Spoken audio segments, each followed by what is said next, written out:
جو جو وقت گزرتا جا رہا ہے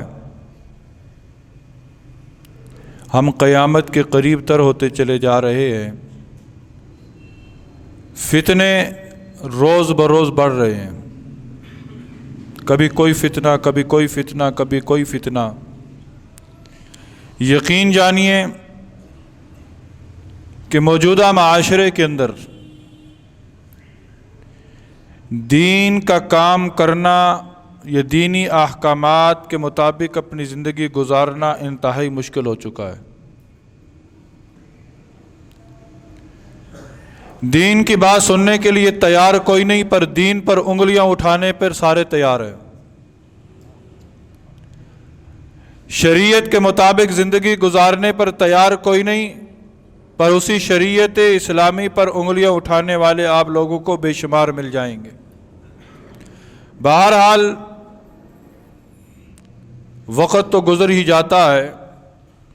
وہ ہارون رشید نے اپنے غلام بہلول مجذوب کو ایک انگوٹھی دی اور کہا کہ اس انگوٹھی پر کوئی ایسا جملہ لکھ کر لے کر آؤ جو میں پریشانی کے عالم میں پڑھوں تو میری پریشانی زائل ہو جائے، اور خوشی کے عالم میں پڑھوں تو وہ خوشی جو ہے وہ پریشانی میں بدل جائے۔ کچھ عرصہ بعد ہارون رشید کا وہ صاحب، جسے بہلول مجذوب کے نام سے یاد کیا جاتا ہے، انگوٹھی پر ایک جملہ لکھ کے لے کر آئے۔ اس جملے پہ لکھا یہ تھا کہ یہ وقت بھی گزر جائے گا، یہ وقت بھی گزر جائے گا۔ پریشانی کے عالم میں پڑھو تو پتہ یہ چلے گا کہ پریشانی دائمی نہیں ہے، ایک نہ ایک دن اس نے ختم ہونا ہے۔ خوشی کے عالم میں پڑھو تو پتہ یہ چلے گا کہ خوشی کا عالم بھی دائمی نہیں ہے، اس نے بھی ایک نہ ایک دن ختم ہونا ہے۔ تو یہ تمام تر معاملات زندگی کے ساتھ ہیں، زندگی ایک نہ ایک دن ختم ہو جائے گی، لیکن کامیاب ہے وہ شخص جو اس دنیا کے اندر فتنوں کا مقابلہ کرتا ہے اور اللہ کی دی ہوئی رسی کو چھوڑتا نہیں ہے۔ انشاءاللہ ان فتنوں پر صبر کرنے کا اجر وہ اللہ کے پاس جا کر پا لے گا۔ یہ درس قرآن کی مجالس جو ہوتی ہیں اور درس قرآن کے مختلف پروگرام جو ہوتے ہیں، یہ اسی لیے کیے جاتے ہیں کہ ہمارے ایمان کو جلا ملے، ہمیں ان باتوں کا علم ہو جو ہمارے علم کے اندر نہیں ہے۔ ابھی گزشتہ دنوں اسی مسجد کے اندر سیرت النبی کے حوالے سے الحمدللہ آپ لوگوں کی محبت، آپ لوگوں کی چاہت، آپ لوگوں کے تعاون سے ایک کامیاب پروگرام ہوا۔ آپ سارے پروگرام کو ایک طرف رکھیں اور اس پروگرام کے اندر میرے استاد محترم کی وہ گفتگو ایک طرف رکھیں کہ جس گفتگو کے متعلق آج بہت سارے لوگ لا علم تھے۔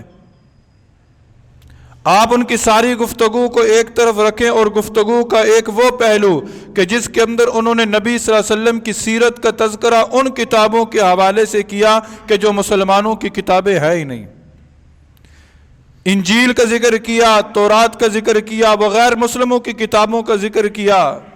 ان کتابوں کے حوالے دے کر انہوں نے نبی صلی اللہ علیہ وسلم کی سیرت کا جو بیان کیا ہے وہ عام فہم کے اندر بیان آج اس دور کے اندر یقین جانیے کہ ایسی ہستیاں اللہ رب العزت کا انعام ہے کہ جن کی زبانوں سے ہمیں ایسے جملے سننے کو مل جاتے ہیں۔ ایک شخص سیکریٹریٹ کا سٹینوگرافر ہے، وہ آیا اس پروگرام میں، بعد میں اس نے مجھے فون کیا، کہتا ہے میری عمر 44 سال ہے، 44 سال، 40 اور 4 44 سال۔ کہتا ہے قاری صاحب ان 44 سالوں کے اندر میں نے اس جیسی باتیں کبھی سنی نہیں ہیں۔ اب یہ خود فیصلہ کریں کہ ایسے پروگرام، ایسی محافل، ایسے نیک لوگوں کی صحبت یہ ہمارے ایمان کو ہی جلا بخشتی ہیں۔ تو ان محافل کو باعث غنیمت سمجھنا چاہیے، ان مجالس کو باعث غنیمت جاننا چاہیے کہ ہو سکتا ہے ان مجالس کے اندر، ان محافل کے اندر رب کی رحمتوں کا جو نزول ہو رہا ہے اس کا کوئی چھینٹا ہمارے زنگ آلود دل پر بھی آ لگے۔